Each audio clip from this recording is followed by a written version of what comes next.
الحمد لله نحمده ونستعينه ونستغفره ونعوذ بالله من شرور أنفسنا ومن سيئات أعمالنا من يهده الله فلا مضل له ومن يضلله فلا هادي له ونشهد أن لا إله إلا الله وحده لا شريك له وأشهد أن محمدًا عبده ورسوله أما بعد فإن خير الحديث كتاب الله وخير الهدي هدي محمد صلى الله عليه وسلم وشر الأمور محدثاتها وكل محدثة بدعة وكل بدعة ضلالة وكل ضلالة في النار. أعوذ بالله من الشيطان الرجيم. وتوبوا إلى الله جميعا أيها المؤمنون لعلكم تفلحون. وقال النبي صلى الله عليه وسلم كل بني آدم خطاء وخير الخطائين التوابون. رواه الترمذي وحسنه الألباني رحمه الله. محترم و مکرم جماعت کے بزرگان، نوجوان دوستو، عزیز طلبہ، پردہ نشین خواتین، اللہ جل شانہ جس کی جتنی کبریائی بیان کرے اتنی کم ہے، اللہ رب العالمین کی جتنی تعریف کریں اتنی کم ہے، اس کے جتنے احسان مانے اتنے کم ہے۔ اللہ رب العالمین نے ہم پر بے انتہا احسانات کیے اور انعامات نازل فرمائے، جس پر ہم اللہ رب العالمین کا جتنا شکریہ ادا کریں اتنا کم ہے۔ اللہ رب العالمین کا سب سے بڑا احسان ہم پر یہ ہے کہ اس نے انسانوں کو پیدا فرمانے کے بعد رہنمائی کے لیے، رہبری کے لیے ہر دور میں، ہر وقت میں، ہر زمانے میں، ہر قوم میں، ہر امت میں انبیاء علیہم الصلاۃ والسلام کو حالات اور ظروف کے اعتبار سے آسمانی کلام لے کر مبعوث فرمایا۔ بالخصوص امت محمدیہ کے لیے آخری نبی حضرت محمد صلی اللہ علیہ وسلم کو قرآن جیسی عظیم کتاب دے کر مبعوث فرمایا، اور اللہ کے نبی صلی اللہ علیہ وسلم جنہوں نے رب کے پیغام کو امت تک پہنچا دیا اور امت کو مخاطب کر دیا کہ رب کا جو پیغام ہے اسے آپ کو ماننا ہے، چاہے آپ کو پسند آئے یا نہ آئے، آپ کا دل چاہے یا نہ چاہے، آپ اس پر راضی ہو یا نہ ہو، ہر حال میں آپ کو رب کا پیغام ماننا ہی ماننا ہے۔ اس کے بغیر کوئی چارہ کار نہیں ہے۔ اگر آپ سے اس کو ماننے میں کچھ کوتاہی ہو جائے، غلطی ہو جائے، دوسرے اعتبار سے گناہ ہو جائے، تو ایک طریقہ بتایا کہ اللہ رب العالمین سے آپ توبہ کریں، استغفار کریں، اللہ کی طرف رجوع کریں، یہ طریقہ بتلایا ہے۔ آج کے اس خطبہ جمعہ میں انشاءاللہ آپ کے سامنے جو متعینہ وقت ہے اس میں جتنی باتیں آپ کے سامنے پیش کروں گا، دلائل کی روشنی میں توبہ، استغفار اور اس کے فوائد کیا ہے، انشاءاللہ اس پہ گفتگو کروں گا۔ میرے ماننے والے بھائیوں، یہ توبہ استغفار جو ہے نا، یہ عنوان رمضان کے لیے خاص ہو چکا ہے۔ عمومی طور پر صرف یہاں نہیں، اکثر جگہوں پر توبہ استغفار صرف رمضان میں بیان کیا جاتا ہے۔ ہاں، اس کی ایک وجہ ضرور ہے کہ اللہ کے نبی صلی اللہ علیہ وسلم کی حدیث کہ رمضان مبارک کے اندر توبہ استغفار کی اہمیت بڑھ جاتی ہے، اللہ تعالیٰ بہت زیادہ معاف بھی کرتا ہے، اور جو رمضان مبارک میں توبہ استغفار نہیں کرتا ہے وہ نامراد ہے اور اس نے اپنی زندگی ایسے ہی برباد کر لی۔ اس کا مطلب یہ نہیں ہے کہ آدمی سال کے 11 مہینہ برائی کریں اور رمضان مبارک کا انتظار کرتا رہیں اور توبہ استغفار نہ کریں۔ بلکہ سال کے 12 مہینہ 365 دن، ہر منٹ، ہر سیکنڈ، ہر گھڑی، ہر گھنٹہ انسان کو توبہ استغفار کرنا چاہیے۔ اب آئیے ہم دیکھتے ہیں توبہ استغفار، یہ 2 لفظ ہیں، ایک ہے توبہ، ایک ہے استغفار۔ ان دونوں کے اندر اہم فرق ہے، اس فرق کو سمجھنا انتہائی ضروری ہے۔ توبہ کے تعلق سے لکھا جاتا ہے کہ توبہ کہتے ہیں جو کام ہم نے ماضی میں کیا، یعنی ابھی جو وقت ہے اس سے پہلے ہم نے جو گناہ کیا اس پر ہمیں شرمندگی ہونی چاہیے، افسوس ہونا چاہیے کہ ہم نے غلطی کی، گناہ کیا۔ دوسری چیز، اس گناہ کو ہمیں حال میں چھوڑ دینا ہے، اس کو کبھی نہیں کرنا ہے۔ اور تیسری چیز، اس کو آئندہ کبھی نہ کرنے کا عزم کرنا ہے کہ ہم آئندہ کبھی اس گناہ کو یا کوئی بھی گناہ ہم نہیں کریں گے، چاہے وہ چھوٹا گناہ ہو، بڑا گناہ ہو۔ یہ 3 چیزیں اسے یاد رکھنا ضروری ہے۔ ایک تو جو گناہ ہو گیا اس پر شرمندگی، اور دوسری چیز گناہ کو چھوڑ دینا ہے، کرنا ہی نہیں ہے، اور اس چیز کا ہمیں عزم کرنا ہے، ارادہ بنانا ہے، نیت کرنا ہے کہ آئندہ ہم گناہ نہیں کریں گے۔ یہ ہے توبہ۔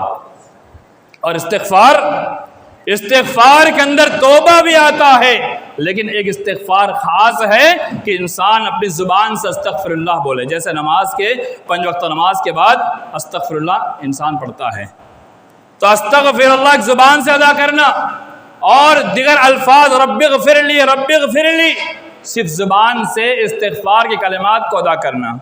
لیکن وہ تمام گناہ جو پہلے کر رہا تھا وہ سارے ابھی بھی جاری ہے، ساری برائیاں اس کے اندر آج بھی موجود ہے۔ ایک مثال دی جاتی ہے کہ ایک انسان کے پاس شراب رکھی ہوئی ہو اور اس شراب کا ایک گھونٹ پی رہا ہو اور وہ استغفر اللہ بولے، پھر شراب پیے، پھر استغفر اللہ بولے، پھر شراب پیے، پھر استغفر اللہ بولے، یہ توبہ نہیں ہے، یہ صرف آپ کی زبان سے نکلا ہوا لفظ ہے اور استغفار میں شامل ہے، یہ توبہ نہیں ہے۔ توبہ یہ ہے، شارحین اور علماء کرام لکھتے ہیں کہ استغفار میں توبہ تب ہوگی جب آپ کلمات استغفار کے ساتھ ساتھ اس گناہ پر شرمندہ ہوں گے، اس گناہ کو چھوڑ دیں گے اور آئندہ نہ کرنے کا عزم کر لیں گے، تو آپ کی صحیح معنوں میں توبہ قبول ہوگی، اور آپ کے جو استغفار کر رہے ہیں وہ استغفار اور توبہ اللہ تعالیٰ آپ کی قبول کر لے گا۔ تو بتانے کا مقصد یہ ہے، ان دونوں چیزوں کے اندر بہت باریک سا فرق ہے۔ ہم اور آپ ہر کوئی یہ سوچتے ہیں ہم استغفار استغفر اللہ کرتے رہتے ہیں، ہمارے سارے گناہ دھل گئے، نہیں، بلکہ گناہوں کی معافی کے لیے ہمیں توبہ کرنا ہوگا۔ اس کی دلیل کیا ہے؟ دلیل یہ ہے، یا قوم استغفروا ربکم وتوبوا الیہ۔ حضرت ہود علیہ السلام جب انہوں نے اپنی قوم کو مخاطب کرتے ہوئے کہا کہ میری قوم کے لوگ، تم اللہ رب العالمین سے استغفار طلب کرو، یعنی اپنے گناہوں کی معافی طلب کرو، اور گناہوں کی معافی طلب کرنے کے بعد وَتُوبُوا إِلَيْهِ، اللہ کی طرف رجوع ہو جاؤ اور توبہ کرو، یعنی استغفار کے ساتھ جو آپ نے گناہ کیا ہے اس گناہ پر شرمندہ ہو جاؤ اور اسے چھوڑنے کا عزم کر لو اور اس کو کبھی مت کرو۔ آپ کے سامنے بات واضح ہو گئی ہوگی کہ توبہ استغفار ایسے نہیں ہوتی ہے، بلکہ توبہ کے لیے ہمیں اس گناہ کو چھوڑنا ہوگا۔ اگر ہم زنا کاری ملوث ہے تو زنا کاری کو ہمیں چھوڑنا ہوگا، اگر ہم سے گناہ ہو گیا ہے ہمیں چھوڑنا ہوگا۔ آئیے کہ حدیث آپ کے سامنے پیش کروں، بہت جامع ترین حدیث ہے، ہر انسان کو اس حدیث کو یاد رکھنا چاہیے۔ ترمذی شریف کی روایت ہے، علامہ البانی اس کو حسن قرار دیا، حضرت انس بن مالک روایت کرتے ہیں، کل بنی آدم خطاء وخیر الخطائین التوابون، تمام کے تمام آدم کی اولاد گنہگار ہے۔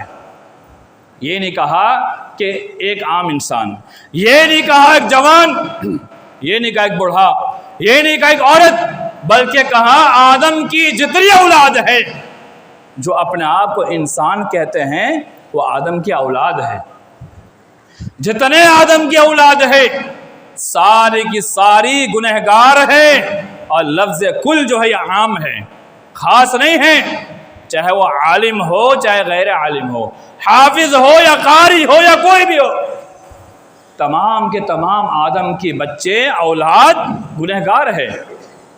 لیکن آگے کا جملہ غور کریں، وَخَيْرُ الْخَطَّائِينَ التَّوَّابُونَ، لیکن سب سے بہتر کون ہے؟ ایک انسان سے گناہ ہو گیا، اب گناہ کرنے کے بعد وہ اپنے گناہ پر جمع نہیں رہا، بلکہ اللہ کے نبی صلی اللہ علیہ وسلم نے فرمایا گناہ کرنے کے بعد وہ اللہ رب العالمین سے توبہ کرتا ہے، استغفار کرتا ہے، اللہ کے سامنے اپنے آپ کو جھکا دیتا ہے، عاجزی انکساری کے ساتھ اللہ رب العالمین کے سامنے اپنے آپ کو پیش کر دیتا ہے اور توبہ کرتا ہے۔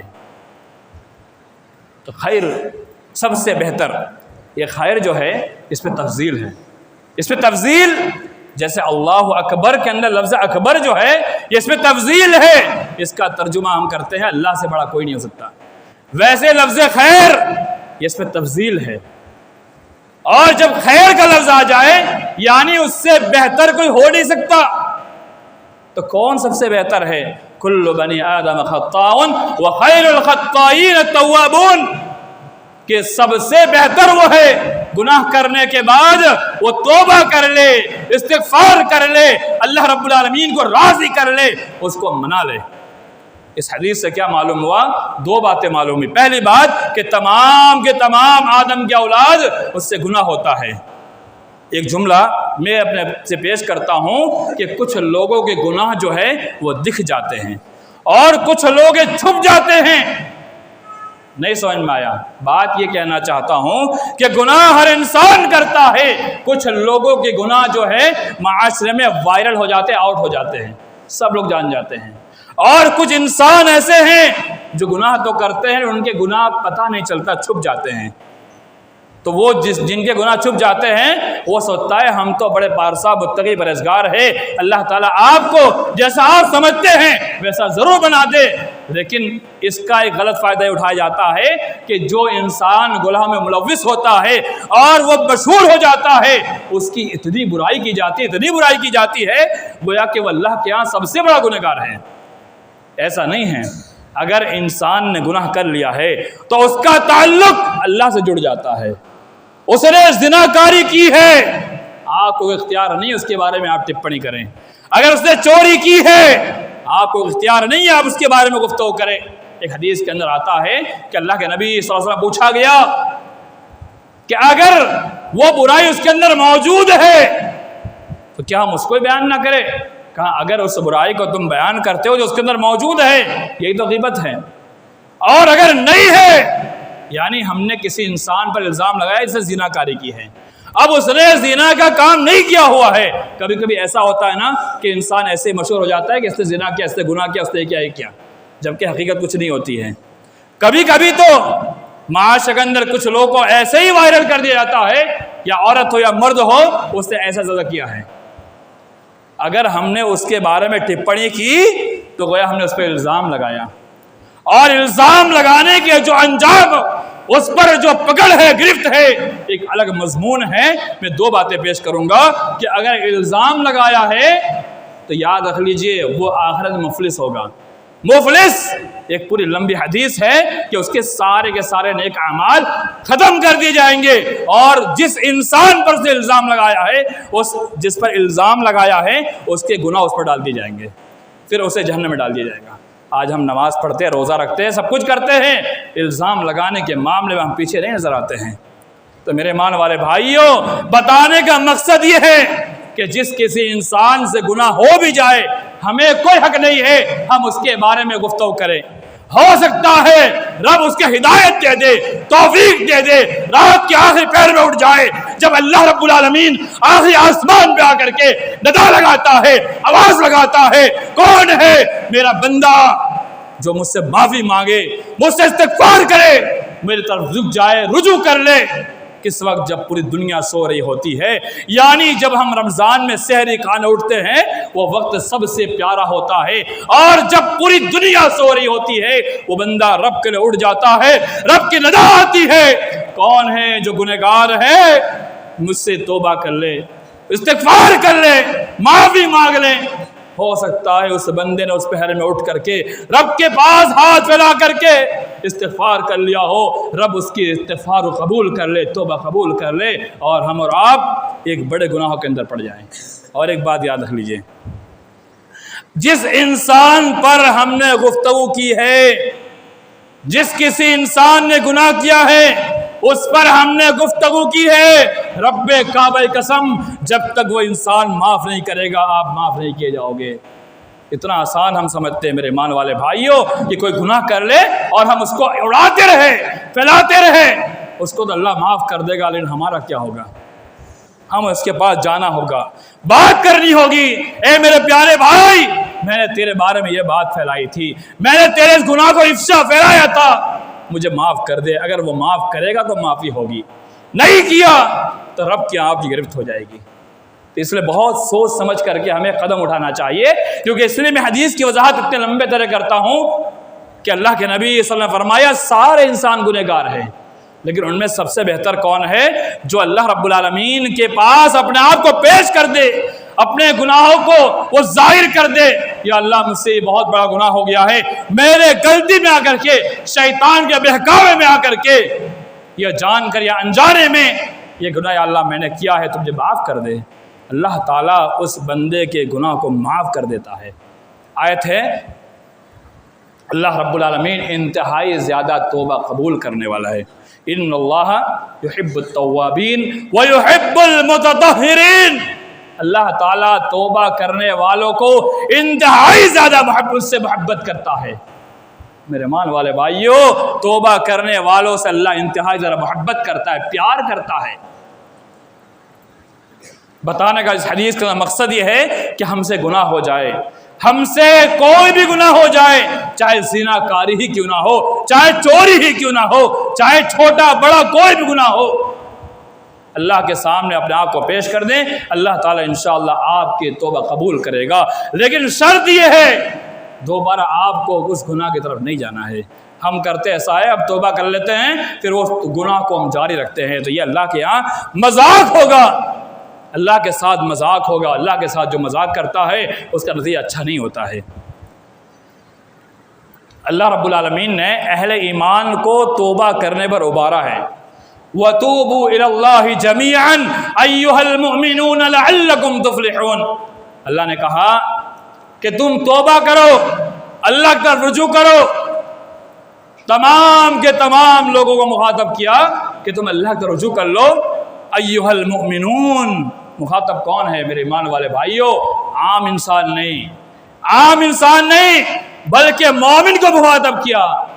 مومن کہتے کس کو ہے؟ مومن تو وہ ہے جو رب کی ساری باتوں کو مان لے، جو دین اسلام کے ہر احکام کو مان لے، اسے کہا جا رہا ہے توبہ کر لو۔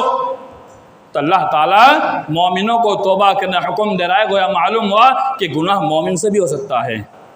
تو اللہ رب العالمین سے ہمیں توبہ کرتے رہنا چاہے، لعلکم تفلحون، تاکہ تم کامیاب ہو جاؤ۔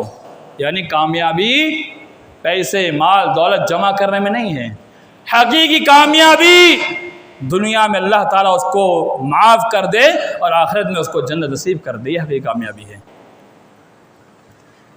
اللہ نے ارشاد فرمایا یا ایھا الذین آمنوا توبوا الی اللہ توبۃ نصوحا عسى ربکم ان یکفر عنکم سیئاتکم۔ اے ایمان والو، تم خالص دل سے توبہ کرو اور سچی توبہ کر لو۔ خالص توبہ کرنا یعنی انسان کی نیت صاف ہو، میں جو توبہ کر رہا ہوں آئندہ اس گناہ کی طرف نہیں جاؤں گا، اور دنیا یہ مفاد نہ ہو، کہیں یہ مفاد نہ ہو کہ میں اللہ سے توبہ کر لوں کہیں میرے گناہ لوگوں میں پھیل نہ جائے، بلکہ سچی توبہ کرو، اس برائی کو چھوڑنے پر آمادہ ہو جاؤ، اللہ سے سچی توبہ کر لو۔ اس کا فائدہ کیا ہوگا؟ ایک فائدہ یہ ہوگا کہ اللہ تعالیٰ تمہارے سیئات کو مٹا دے گا، تمہارے گناہوں کو مٹا دے گا، اور دوسرا فائدہ ہوگا اللہ جنت میں داخل کر دے گا، تیسرا فائدہ ہوگا اللہ تعالیٰ آخرت میں کبھی رسوا نہیں کرے گا، اور چوتھا فائدہ ہوگا اللہ تعالیٰ آخرت میں نور عطا کرے گا۔ یہ 4 فائدے بتائے استغفار توبہ کے۔ یعنی کوئی مومن انسان اللہ سے توبہ کرتا ہے، اسے یہ 4 فائدے ایک ساتھ مل جاتے ہیں۔ پہلا اس سے گناہ معاف کر دیے جاتے ہیں، جنت میں داخل کر دیا جاتا ہے، اور آخرت کے اندر جب پوری دنیا محشر کے میدان میں ہوگی، ہر انسان سے حساب لیا جائے گا، اللہ تعالیٰ اس مومن بندے کو کبھی رسوا نہیں کرے گا، اور اللہ کا نور جسے مل جائے وہ کبھی گمراہ اور ذلیل نہیں ہو سکتا۔ تو یہ 4 فائدے اہم اللہ نے بتائے ہیں۔ اب آئیے ہم دیکھتے ہیں کہ جو مومن سے مخاطب اللہ نے کہا، لیکن اللہ رب العالمین سے توبہ استغفار عام انسان ہی صرف نہیں بلکہ انبیاء علیہ السلام بھی کرتے ہیں۔ حضرت آدم علیہ السلام تمام انسانوں کے باپ ہیں، جب ان سے ایک گناہ سرزد ہوتا ہے، وہ کون سا؟ آج ہم اور آپ انتہائی زیادہ گناہ میں پڑے ہوئے ہیں۔ ان سے ایک گناہ ہوتا ہے جس چیز کو کھانے سے اللہ تعالیٰ نے منع کر دیا تھا، اس پھل کو انہوں نے کھا لیا، انہوں نے اور ان کی بیوی حضرت حوا علیہ السلام نے۔ جب یہ گناہ انہوں نے کیا تو اللہ تعالیٰ نے اپنے طور پر سزا دی، دنیا میں اتارا، بہت کچھ کیا، لیکن ایک آیت فَتَلَقَّى آدَمُ مِن رَبِّهِ كَلِمَاتٍ، اللہ کہتا ہے فَتَلَقَّى آدَمُ مِن رَبِّهِ، اس کے رب کی جانب سے حضرت آدم علیہ السلام پر ایک کلمہ نازل کیا جاتا ہے، اس کلمے کے ذریعے سے ان کو کہا آپ توبہ کیجئے۔ وہ کون سا کلمہ؟ بہت جامع ترین کلمہ ہے، ربنا ظلمنا انفسنا وان لم تغفر لنا وترحمنا لنكونن من الخاسرین۔ آپ جملے پر غور کیجئے اور طریقہ سیکھیے، ہمیں توبہ کیسے کرنا ہے، ہمیں استغفار کیسے کرنا ہے، رب کے سامنے اپنے آپ کو کیسے پیش کرنا ہے، طریقہ بتایا گیا، اور یہ کلمے اللہ کی جانب سے اتارا ہوا کلمہ ہے۔ ربنا ظلمنا، اے ہمارے پروردگار، اے ہمارے اللہ، ہم نے اپنے آپ پر ظلم کیا، یعنی ہم نے گناہ کیا، گناہ کا اعتراف کرنا ہے، یا اللہ مجھ سے غلطی ہوئی ہے، میں نے یہ غلط کام کیا ہے، وَإِن لَّمْ تَغْفِرْ لَنَا، اگر تو نے معاف نہیں کیا، وَتَرْحَمْنَا، تو نے رحم نہیں کیا، لَنَكُونَنَّ مِنَ الْخَاسِرِينَ، البتہ ہم خسارہ اٹھانے والوں میں سے، نقصان اٹھانے والوں میں سے ہو جائیں گے۔ انداز دیکھیے، کہا اگر تو نے معاف نہیں کیا اور تو نے رحم نہیں کی۔ ایک جملہ بتاؤں، رحم، ہم رحمت کو بہت معمولی سمجھتے ہیں، اللہ کی رحمت ہمارے لیے اتنی ضروری ہے، ہم جتنے اعمال کرتے ہیں نا، اگر اللہ کی رحمت شامل نہ ہو تو کوئی اعمال قبول نہیں ہوگا، اور جنت میں جانے کے لیے بھی اللہ کی رحمت ضروری ہے۔ ایک حدیث آپ کے سامنے پیش کرو، اللہ کے نبی صلی اللہ علیہ وسلم سے صحابہ کرام نے پوچھا، یا رسول اللہ، کیا اللہ کی رحمت کے بغیر آپ بھی جنت میں نہیں جا سکتے؟ اللہ کے نبی صلی اللہ علیہ وسلم نے فرمایا، نہیں، میں بھی نہیں جا سکتا۔ وہ معلوم ہوا کہ ہم گناہ کر لیں تو گناہ ہم سے ہو جائے تو ہم رب کے سامنے اس کا اعتراف کریں، اور رب کے سامنے ہم یہ دعا مانگے کہ اللہ ہم نے اپنے آپ پر ظلم کیا ہے، اللہ جیسے بابا آدم، حضرت آدم نے مانگی تھی ویسے ہمیں بھی مانگنا چاہیے، تو انشاءاللہ اللہ تعالیٰ ہمیں ضرور معاف کرے گا۔ حضرت نوح علیہ السلام، جب ان کے بیٹے نے سرکشی کی تھی اور اس نے کہا میں ٹیلے پہ چڑھ جاؤں گا، لمبا واقعہ ہے، اختصار کے ساتھ پیش کروں کہ میں ٹیلے پر چڑھ جاؤں گا، مجھے پانی نقصان نہیں پہنچائے گا، حضرت نوح نے اللہ سے دعا کی تھی، اللہ میرے بیٹے کو بچا لے۔ اللہ نے کہا کہ نہیں، تیرا بیٹا ظالم ہے، کافر ہے، مشرک ہے، اگر تو نے اس کے لیے مانگا تو یاد رکھ نوح میں تجھے بھی ہلاک کر دوں گا۔ تو اس وقت حضرت نوح نے جو کلمات کہے تھے وہ کیا تھے؟ رب انی اعوذ بک ان لیس لی بی علم، اے اللہ میں نے تجھ سے اس چیز کا مطالبہ کر لیا، ان اسألک ما لیس لی بی علم، میں نے اس چیز کا سوال کر لیا جس کا میرے پاس علم نہیں تھا۔ آگے کہا وَإِلَّا تَغْفِرْ لِي وَتَرْحَمْنِي، اگر تو نے معاف نہیں کیا، میرے پر رحم نہیں کیا تو میں برباد ہو جاؤں گا۔ یہ کون ہے؟ ایک نبی ہے جو اپنی ایک غلطی کو یاد کر کے رب سے معافی مانگ رہے ہیں، اور ایک اللہ کے نبی صلی اللہ علیہ وسلم اور دیگر بہت سارے انبیاء نے اپنے طور پر اللہ سے معافی مانگی۔ اللہ کے نبی صلی اللہ علیہ وسلم، ہم جس نبی کے امتی ہیں اس نبی کے تعلق سے کیا آتا ہم تھوڑا سنیں۔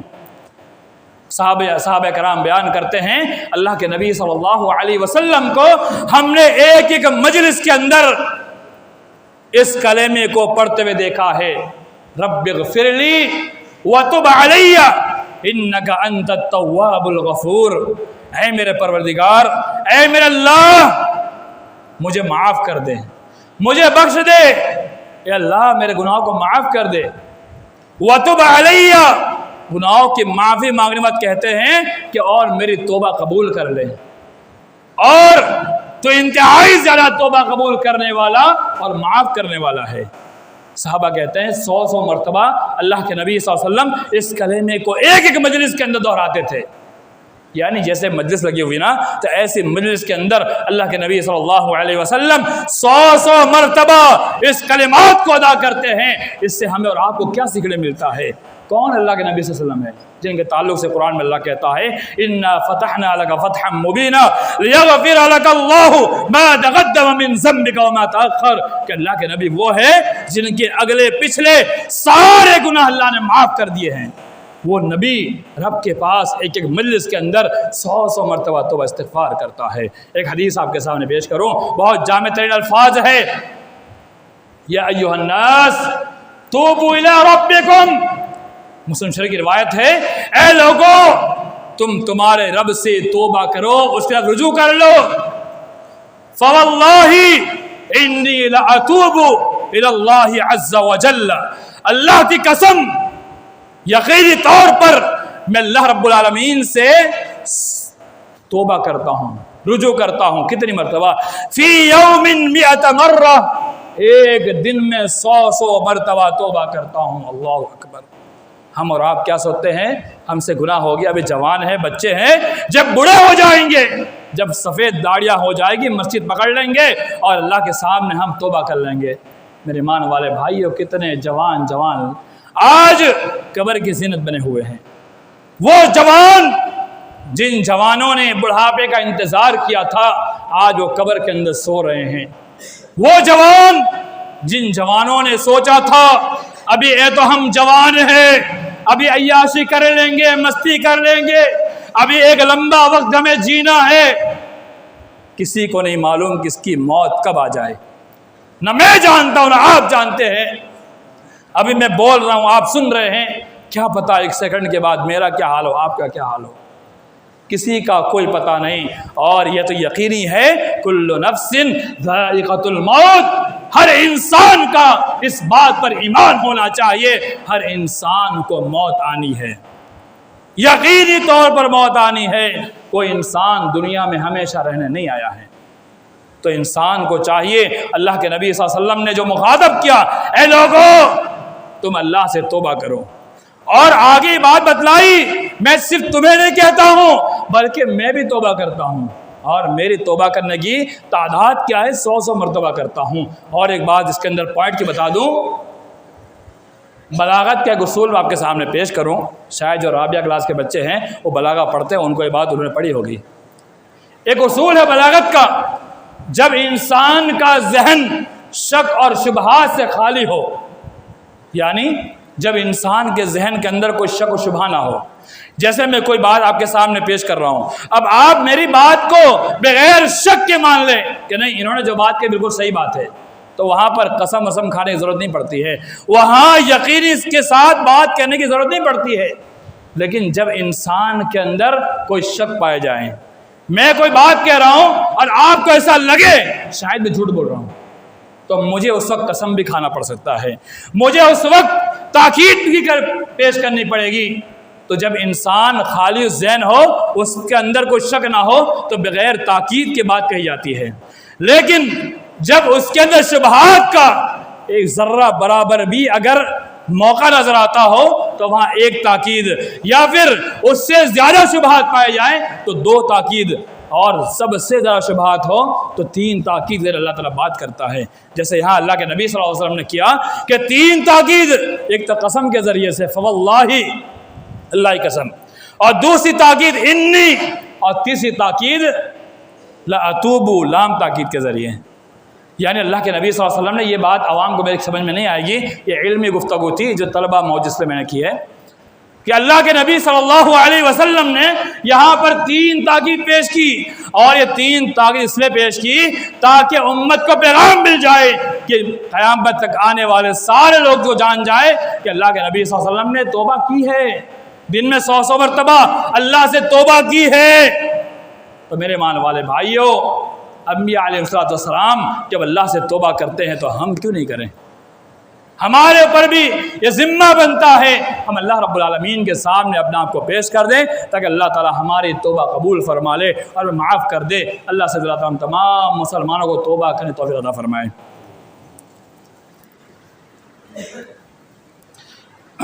برادر اسلام، حاضر جمعہ میں آپ کا تھوڑا وقت اور لوں گا۔ دیکھیے صحابہ کرام کے اندر توبہ استغفار کا کیسا جذبہ تھا۔ میں ایک حدیث کے اندر 3 واقعہ موجود ہے، مسلم شریف کی روایت ہے، بہت جامع ترین واقعہ ہے، ہر نوجوانوں کے لیے اس میں نصیحت بھی ہے، عبرت بھی ہے کہ جن سے ایسے گناہ، جس گناہ کا تذکرہ اس حدیث کے اندر موجود ہے اگر ہو گیا ہے تو اسے کیا کرنا چاہیے۔ حضرت عمران بن حسین روایت کرتے ہیں کہ ایک جوہینہ قبیلہ کی عورت، اس سے زنا ہو جاتا ہے، یعنی زنا، بدفعلی، زنا کاری ہو جاتی ہے۔ کون ہے؟ ایک عورت ہے، لیکن اس عورت نے شرم محسوس نہیں کی، اس کے اندر رب کا اتنا خوف تھا، آخرت کا اتنا جذبہ تھا۔ اللہ کے نبی صلی اللہ علیہ وسلم کے پاس آتی، کہتی ہے رسول اللہ مجھے پاک کر دیجئے۔ اللہ کے نبی صلی اللہ علیہ وسلم سے کہا یا رسول اللہ مجھ سے زنا ہو گیا ہے۔ اللہ کے نبی صلی اللہ علیہ وسلم نے اس کے سرپرست کو بلایا، اس کے گھر والوں کو بلایا اور کہا اس عورت کو لے جاؤ، اس کی دیکھ بھال کرو، اور جب اس کا بچہ ہو جائے تب اسے لے کر آنا۔ جب اس عورت کے یہاں بچہ ہو جاتا ہے تو اس عورت کے سرپرست جو ہے آتے ہیں اللہ کے نبی صلی اللہ علیہ وسلم کے پاس بات رکھتے ہیں، یا رسول اللہ اس عورت نے بچہ جنم دیا ہے۔ تو اللہ کے نبی صلی اللہ علیہ وسلم کہتے ہیں کہ ابھی اس کی دیکھ بھال اور کرو۔ اس کے بچے کی دیکھ بھال کون کرے گا؟ ایک انصاری صحابی کھڑے ہوتے ہیں اور وہ کہتے ہیں اس کی دیکھ بھال میں کروں گا۔ تو اللہ کے نبی صلی اللہ علیہ وسلم نے اس کو کہا صحابہ کرام سے اس کے جسم کے اوپر کپڑا باندھ دو اور اس کو رجم کر دو، اس کو رجم کر دو۔ اس کے بعد اللہ کے نبی صلی اللہ علیہ وسلم نے اس کی جنازہ کی نماز پڑھائی۔ اگلا جملہ بہت اہم ہے۔ پھر صحابہ کرام میں حضرت عمر رضی اللہ تعالیٰ عنہ، ان کے اندر ایک بہت اہم جذبہ تھا۔ انہوں نے کہا رسول اللہ آپ نے ایک ایسی عورت کی نماز جنازہ پڑھائی جو زانیہ تھی، جس نے زنا کا کام کیا تھا۔ زنا بہت برا سمجھا جاتا ہے، جس نے زنا کیا تھا۔ اللہ کے نبی صلی اللہ علیہ وسلم نے فرمایا اس عورت نے لقد تابت توبتن، اس عورت نے ایسی توبہ کی ہے، اس کی توبہ کو اگر پورے مدینہ والوں میں تقسیم کر دیا جائے یا پھر 70 مدینے کے آدمی میں تقسیم کیا جائے نا تو ان کی توبہ بھی قبول کر لی جائے، اتنی توبہ اس نے کی ہے۔ اور آگے اللہ نے فرمایا کہ اس سے بڑی توبہ کیا ہو سکتی ہے؟ اس عورت نے اپنے آپ کو اللہ کے نبی صلی اللہ علیہ وسلم کے پاس پیش کر دیا۔ ایک اور واقعہ، حضرت بریدہ روایت کرتے ہیں کہ حضرت ماعز صحابی رسول ہیں، اللہ کے نبی کے پاس آتے ہیں، کہتے ہیں رسول اللہ طہرنی، مجھے پاک کر دیجئے۔ اللہ کے رسول صلی اللہ علیہ وسلم نے فرمایا ویحک، افسوس ہو، فرجعی، جا فاستغفر اللہ وتوب الیہ، اللہ کے پاس استغفار کر اور توبہ کر لے۔ پھر وہ آتے ہیں کہتے ہیں رسول اللہ مجھے پاک کر دیجئے۔ پھر اللہ کے نبی صلی اللہ علیہ وسلم ان کو واپس بھیجتے ہیں۔ یہ معاملہ 3 بار ہوتا ہے، 4 بار ہوتا ہے۔ جب چوتھی مرتبہ وہ آتے ہیں تو اللہ کے نبی صلی اللہ علیہ وسلم صحابہ کرام سے کہتے ہیں کیا اس کا دماغی توازن تو صحیح ہے، پاگل وگل تو نہیں ہے؟ کہا نہیں ہے، پاگل وگل نہیں ہے۔ کہا اسے شراب تو نہیں پی رکھی ہے؟ یہ واقعہ اس وقت کیا جب شراب ابھی حرام نہیں ہوئی تھی۔ اس نے شراب تو نہیں پی رکھی ہے؟ کہا نہیں، شراب بھی نہیں پی ہے۔ تو اللہ کے نبی صلی اللہ علیہ وسلم نے حضرت ماعز کو بلایا اور انہیں رجم کروا دیا، انہیں رجم کروایا۔ اس کے بعد صحابہ کرام میں 2 گروہ بن گیا۔ ایک گروہ کہتا ہے ماعز ہلاک ہو گیا، ماعز برباد ہو گیا، ماعز نے اتنا بڑا گناہ کر لیا۔ اور بعض صحابہ کہتے ہیں نہیں اس نے اتنی اہم کام کیا، اس نے اللہ کے رسول پر اپنے آپ کو پیش کر دیا۔ تو اللہ کے نبی صلی اللہ علیہ وسلم نے صحابہ کرام سے کہا ماعز، اللہ کے وسلم آئے اور سلام کرے بیٹھ گئے اور کہا ماعز کے لیے تم اللہ سے استغفار کرو۔ پھر اللہ کے نبی صلی اللہ علیہ وسلم نے فرمایا کہ ماعز نے ایسی توبہ کی ہے اگر ایک امت پر سے تقسیم کر دیا جائے تو ایک قوم اور ایک جماعت پر وہ توبہ کافی ہو جائے گی۔ تیسرا واقعہ، غامدی عورت، یہ بھی حضرت بریدہ روایت کرتے ہیں، کہتے ہیں غامدی عورت اللہ کے نبی صلی اللہ علیہ وسلم پاس آتی ہے، آ کر کہتی ہے رسول اللہ مجھے پاک کر دیجئے۔ اللہ کے نبی صلی اللہ علیہ وسلم نے وہی جواب دیا جو حضرت ماعز کو دیا تھا، وَيْحَكِ افسوس، فرجعی لوٹ جا، واستغفر اللہ سے استغفار کر، وَتُبْ الیہ اور اس سے رجوع کر لے۔ وہ عورت کہتے ہیں رسول اللہ آپ تو وہی کر رہے جو ماعز کے ساتھ آپ نے کیا۔ اللہ کے نبی نے پوچھا تیرا اور ماعز کا معاملہ کیا ہے؟ کہا میں اسی سے حاملہ ہوئی ہوں، یعنی جو زنا کا کام ہوا ہے وہ حضرت ماعز کے ساتھ ہی میرا ہوا ہے۔ اللہ کے نبی صلی اللہ علیہ وسلم نے اس عورت کے بارے میں انصاری لوگوں سے کہا کہ اس عورت کو لے جایا جائے اور جب اس کا بچہ پیدا ہو جائے تب اس عورت کو لے کر آنا، تب اس کو سزا دی جائے گی۔ جب بچہ پیدا ہو جاتا ہے اور بچہ کے پیدا ہونے کے بعد اللہ کے رسول کے پاس معاملہ پیش کیا جاتا ہے، ایک روایت کے مطابق کہ اللہ کے نبی صلی اللہ علیہ وسلم نے اس کو بچہ پیدا ہونے پر رجم کروا دیا، اور دوسری روایت کے مطابق اس کو ایک مہلت دی کہ بچے کو دودھ کون پلائے گا، اس کو لے جایا جائے اور جب بچہ دودھ چھوڑے گا اور روٹی کھائے گا تب لے کر آنا۔ جب بچے نے روٹی کھانا شروع کر دی تو وہ عورت لے کر آئی، اللہ کے نبی صلی اللہ علیہ وسلم نے صحابہ سے کہا آدھے کھڈے میں اس کو اتار دیا جائے اور اس پر پتھر مارا جائے۔ جب پتھر مار رہے تھے نا حضرت خالد بن ولید رضی اللہ تعالیٰ عنہ، جب انہوں نے پتھر مارا تو اس غامدی عورت کے سر پہ لگتا ہے اور جو خون ہے اس خون کی چنگاری حضرت خالد کے چہرے پر ہوتی ہے۔ حضرت خالد اپنی زبان سے برا بلا کہتے ہیں کہ زانیہ عورت اس کا خراب خون میرے پر لگ گیا۔ اللہ کے نبی صلی اللہ علیہ وسلم نے سنا محلن یا خالد، اے خالد خاموش ہو جاؤ، چپ ہو جاؤ، تم کو نہیں معلوم ہے اس عورت نے ایسی توبہ کی ہے۔ ایک ٹیکس وصولی کرنے والا ظالم انسان اگر توبہ کر لے تو اللہ تعالیٰ اس کی توبہ کو جیسے قبول کرتا ہے نا، ویسے اس عورت نے توبہ کی ہے۔ اس عورت کی توبہ ایسی توبہ ہے، اس ٹیکس وصولی کرنے والا ظالم انسان اس پر اس توبہ کو رکھ دیا جائے تو وہ بھی معاف ہو جائے گا۔ اس تین واقعے سے ہمیں کیا معلوم ہوا؟ اس تین واقعے سے ہمیں یہ بات معلوم ہوئی ہم سے اگر کوئی گناہ ہو جائے تو آج تو ہم ہندوستان میں سزا نافذ نہیں کر سکتے، لیکن ہمارے پاس ایک آپشن ضرور ہے۔ وہ کون سا ہے؟ اللہ سے توبہ کریں، استغفار کریں کہ انسان ہونے کے ناطے کتنے بھی گناہ ہو گئے ہیں، کتنی مرتبہ زناکاری کا کام ہو گیا، چاہے مرد ہو یا عورت ہو، کئی بار ہو چکا ہے، کوئی بات نہیں، سچے دل سے اللہ سے توبہ کر لیں، سچے دل سے، یعنی دوبارہ زناکاری نہ کرے۔ آج توبہ کی ہے، ابھی عہد کر لیں کہ آج کے بعد میں کبھی زناکاری نہ کروں گا، اور عورت بھی عہد کریں کہ آج کے بعد میں کبھی زنا جیسے برے کام کو انجام نہیں دوں گی۔ دیکھیے زناکاری میں بات آئی تو دو بات بتا کے بات آگے ختم میں کرنے کی کوشش کر رہا ہوں۔ زنا کیوں کرتی ہیں عورتیں زنا کام میں زیادہ کیوں پائی جاتی ہیں؟ اس کی دو وجہ ہیں۔ ایک وجہ عورتیں آج انتہائی زیادہ طلاق کے اندر ملوث ہیں، اور دوسری آج بہت ساری عورتیں بیوہ ہیں۔ جب عورت بیوہ ہو جاتی ہے اور طلاق یافتہ ہو جاتی ہے، اس سے مسلمان دوسری شادی کرنا پسند نہیں کرتا، ایک وجہ یہ۔ اور اس عورت کی دیکھ بھال اہل ثروت اللہ نے جن کو مال دیا ہے وہ اپنے مال کو اللہ کے لیے اس پر خرچ کریں، لیکن ہوتا یہ ہے جو اہل ثروت پیسے والے ہوتے ہیں ان کے اندر ہوس کی ایسی بیماری ہے کہ اس عورت کا غلط استعمال کرتے ہیں۔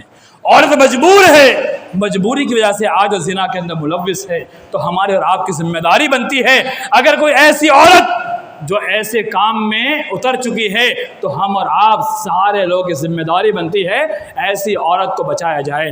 اور ایک بات بتا دوں جو میں نے شروع میں سوچی تھی جب الزام کی بات آئی تھی، کچھ عورتیں ایسی ہوتی ہیں جن پر خالی الزام لگا دیا جاتا ہے۔ اس کے تعلق سے ایک لمبی حدیث کا ایک جملہ میں پیش کر دوں گا۔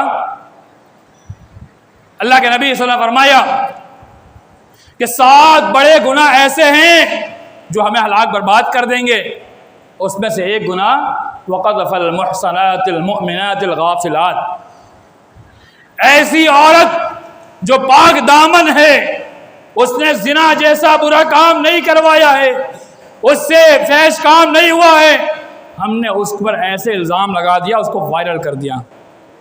کہا ایسی عورت پر الزام لگانے والا 7 بڑے بڑے گناہوں میں سے ایک گناہ کرنے والا ہے، اور یہ ایسا گناہ ہے ہلاک کرنے والا گناہ، دنیا میں بھی اور آخرت میں بھی ہلاک کرنے والا گناہ. یہ عام ہو چکا ہے، ہر انسان کسی بھی عورت پر الزام لگا دے. کئی ایک اہل ثروت اللہ نے جس کو مال دیا ہے، وہ آدمی کسی عورت کے پاس جا کر کے، بیوہ کے پاس جا کر کے یا غریب عورت پاس جا کر کے وہ کچھ مدد پہنچانے گیا ہے. اب گھر میں سے باہر نکلا، کچھ لوگ ہوتے ہیں جن کی نظریں یہی کام کرتی ہے اور ان کا ذہن یہی کام کرتا ہے، کون کیا کرتا ہے، کیا کر رہا ہے، کب کہاں کیا ان کا یہ کام ہوتا ہے، کچھ کام نہیں ہوتا ان کا. ایسے لوگ جو ایسا کام کرنے والے اللہ کے لیے اپنے آپ کو سدھار لیں، ورنہ ہلاک برباد ہونے والے گناہ کے اندر آپ پڑ رہے ہیں. اور آخری 2 آیتیں پیش کر بات ختم کرتا ہوں. فَقُلْتُ اسْتَغْفِرُوا رَبَّكُمْ إِنَّهُ كَانَ غَفَّارًا يُرْسِلِ السَّمَاءَ عَلَيْكُمْ مِدْرَارًا وَيُمْدِدْكُمْ بِأَمْوَالٍ وَبَنِينَ وَيَجْعَلْ لَكُمْ جَنَّاتٍ وَيَجْعَلْ لَكُمْ أَنْهَارًا. کیونکہ میں نے شروعات میں کہا تھا کہ توبہ استغفار کے فوائد، تو اس کے جو 4 فائدے اللہ نے بیان فرمائے بہت جامع، اس کو سن کے بات ختم کرتا ہوں. وہ 4 فائدے کیا ہے؟ حضرت نوح علیہ السلام نے اپنے قوم سے کہا کہ میری قوم تم اللہ سے استغفار کرو، توبہ کرو، اللہ تمہارے گناہوں کو معاف کر دے گا، انتہائی اللہ بخشنے والا ہے. یرسل السماء علیکم مدرارا، توبہ استغفار کا پہلا فائدہ بتایا کہ اللہ تعالیٰ آسمان سے موسلا دھار بارش برسائے گا. کیسی بارش؟ نقصان والی بارش نہیں. جیسے ابھی بارش ہوئی تھی نا چند مہینوں پہلے، کتنے کسانوں کے فصل برباد ہو گئے. یہ پونک کا زمانہ چل رہا ہے نا ابھی، جو پونک ہم کھاتے ہیں اس کی فصل کرنے والے ان کتنے لوگوں کی فصل برباد ہو گئی. ابھی یہ ٹھنڈی شروع ہونے سے پہلے بارش شروع ہوئی تھی، نیوز میں آیا تھا نا کہ جو پونک بیچنے والے انہوں نے اگایا تھا اور ان کا پورا ستیہ ناش ہو گیا. ایسی بارش نہ ہو جو بارش ہماری فصل کو برباد کر دے، بلکہ ایسی بارش جو فائدہ مند بارش ہو. اللہ آسمان سے بارش بھیجے گا، بارش رک جائے نا تو غریبی آتی ہے، بارش رک جائے کہ سالی آتی ہے، بارش رک جائے نا تو بازاروں میں ہر چیز کے ریٹ بڑھ جاتے ہیں. اس کی تفصیل کے لیے وقت نہیں ہے. اور دوسرا فائدہ وَيُمْدِدْكُمْ بِأَمْوَالٍ. آج دیکھیے پوری دنیا بے روزگاری. ابھی مودی گورنمنٹ نے سورت کے اندر یا پورے گجرات کے اندر ایک قانون نافذ کر دیا کہ جو بھی لاری والے یا جو بھی ہو وہ اپنا سامان نہیں بیچ سکتے. تو پوری دنیا رو رہی ہے، پریشان ہے، مال نہیں ہے، پیسے نہیں ہے، انکم نہیں ہے، پیسے نہیں مل رہے، پوری دنیا رو رہی ہے نا. اللہ کہتا ہے استغفار کرو، میں تمہیں مال بھی دوں گا، تمہارا خزانہ بھر دوں گا، لیکن شرط ہے تم استغفار کرو. اور تیسرا فائدہ یہ ان لوگوں کے لیے بھی ہے جن کی اولاد سے ان کی گود خالی ہے، وہ پریشان ہے، کہاں بھٹک رہے ہیں، ان کے لیے خصوصاً بِأَمْوَالٍ وَبَنِينَ. اللہ کہتا ہے تم استغفار کرو، میں تمہیں اولاد دوں گا. اگر جن کی اولاد نہیں ہو رہی ہے وہ کسی اور جگہ نہ جائے بلکہ رب کے سامنے رات میں اٹھ جائے، آخر پہر میں اٹھ کر کے رب کے سامنے ہاتھ پھیلائے، رب سے استغفار کریں اور رب سے بچہ مانگے، اللہ ضرور اولاد دے دے گا. کیونکہ اولاد ابھی آپ نے شیخ شعیب صاحب جو ابھی آئے تھے 2 ہفتہ پہلے جو خطاب انہوں نے دیا تھا اس کے اندر یہ بات کو انہوں نے تفصیل سے پیش کیا. مجھے بات رکھنے کی ضرورت نہیں ہے کہ آپ استغفار کیجئے، اللہ تمہیں اولاد بھی دے دے گا. اور چوتھا فائدہ وَيَجْعَلْ لَكُمْ جَنَّاتٍ وَيَجْعَلْ لَكُمْ أَنْهَارًا. اللہ تعالی ہمیں جنت دے دے گا. جنت 2 ہے، ایک جنت آخرت میں جنت ہے، وہ تو ملنے والی ہے استغفار کے بدلے میں، لیکن دنیا مفسرین لکھتے ہیں اس کا ایک معنی دنیا میں جنت دے گا. دنیا میں جنت، شداد نے جنت بنوائی تھی، اس جنت میں وہ داخل نہیں ہو پایا کیونکہ وہ گنہگار تھا، رب کا نافرمان تھا. رب آپ کو دنیا میں جنت دے گا. یعنی کیسی جنت؟ وَيَجْعَلْ لَكُمْ جَنَّاتٍ وَيَجْعَلْ لَكُمْ أَنْهَارًا. ایسی جنت جس کے نیچے نہریں جاری ہو. یعنی دنیا کے اندر اللہ ہمیں ایسی چیزیں عطا کرے گا آپ سوچ بھی نہیں سکتے ہیں.